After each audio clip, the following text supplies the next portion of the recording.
А ну, ребят, скажите, у когось ще є таке? У когось сохранилось?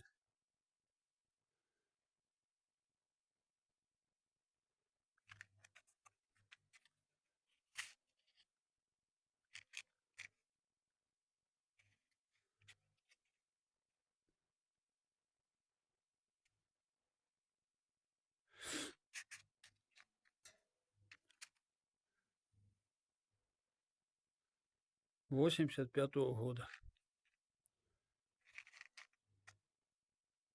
2 раза черкал, пробовал.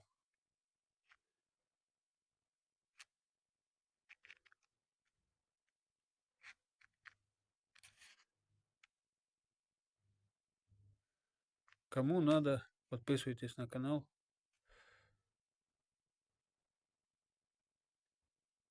Договоримся, если кому-то надо.